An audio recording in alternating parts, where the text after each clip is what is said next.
가짜 사나이에서 훈련생들이 받는 고통은 정신적 고통과 신체적 고통, 이렇게 총 두 가지로 나눠 볼 수 있습니다.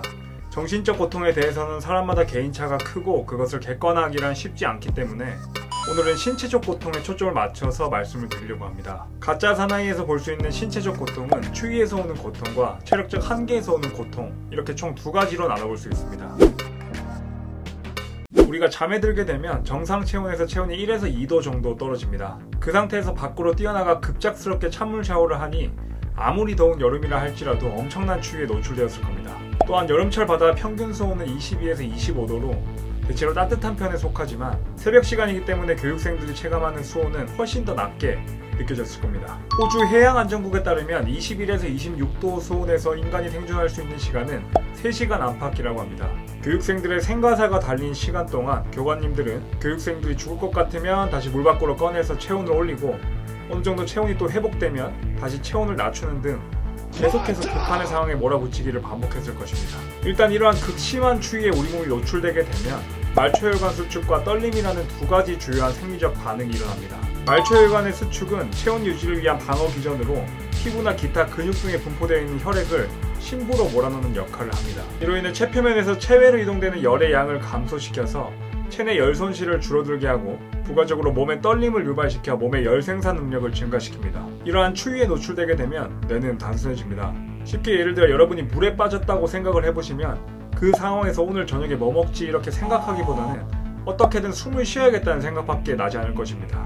교육생들은 극심한 추위에 장시간 노출되었고 체온은 떨어질 만큼 떨어졌을 것입니다. 정상 체온에서 1에서 2도 정도만 떨어져도 몸의 대사 반응이 절반으로 떨어지는 등 신체의 모든 기능들이 저하됩니다. 이 고통을 완전히 객관적으로 수치화하기는 어렵지만 맥길의 통증 지표를 통해 간접적으로 분석을 해보면 대략 15에서 20점 정도로 뼈가 부러진 후 느끼는 고통을 몇 시간 동안 느끼는 것과 다름이 없다고 볼 수 있습니다. 우리가 운동을 할 때 나타나는 우리 몸의 에너지 시스템은 크게 두 가지로 산소가 충분한 상황에서 이루어지는 유산소 시스템과 산소가 불충분한 상황에서 이루어지는 무산소 시스템으로 나뉩니다. 가짜 사나이 훈련 과정의 대부분은 선착순 달리기, 포복, 오르막 달리기 등 산소가 불충분한 상황에서 이루어지는 무산소 시스템 환경에서 이루어지는 활동들이 대부분입니다. 이러한 무산소성 상황에서 훈련을 지속하게 되면 체내의 젖산이 축적됨과 동시에 체액 산성화가 이루어집니다. 우리가 스쿼트를 할 때 허벅지가 타들어가듯 아픈 통증이 바로 이 체액 산성화로 인한 고통입니다. 일반적인 훈련 상황에서는 극한까지 몰아붙이더라도 중간에 휴식 시간을 충분히 두고 진행하기 때문에 어느 정도 회복할 시간이란 것이 존재합니다.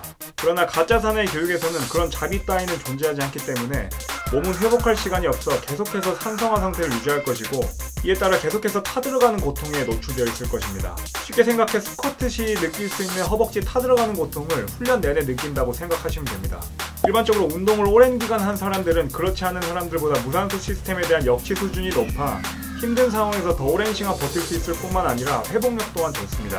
무산소 운동의 최고봉이라 불리는 크로스핏을 오랜 기간 해오신 까로님의 눈이 뒤집어질 정도면 운동 강도는 이미 상상을 초월했다고 볼 수 있습니다. 이 정도의 고통을 수치화하기는 어렵지만 이 맥길의 통증 척도에 비유하면 평균적으로 13에서 15점으로 극심한 치통 정도의 고통을 훈련 내내 느꼈을 것이고 극한의 상황까지 몰렸을 때는 고통지수 25에서 30점으로 여성들이 둘째를 출산할 때의 고통과 비슷한 고통을 느꼈을 거라고 추측해 볼 수 있습니다. 제가 영상에서 언급한 고통들 외에 잠을 제대로 자지 못하고 제대로 먹지 못해 인체의 무기력함에서 오는 고통들과 교관님들의 거친 심리적 압박 속에서 오는 정신적 고통까지 합한다면 교육생들이 느끼는 고통은 상상을 초월할 것입니다. 가짜 사나이에 참여하신 모든 분들에게 경의를 표하며 이 영상을 마치겠습니다. 지금까지 체육과학을 연구하는 나암 채널의 임승이었습니다. 감사합니다.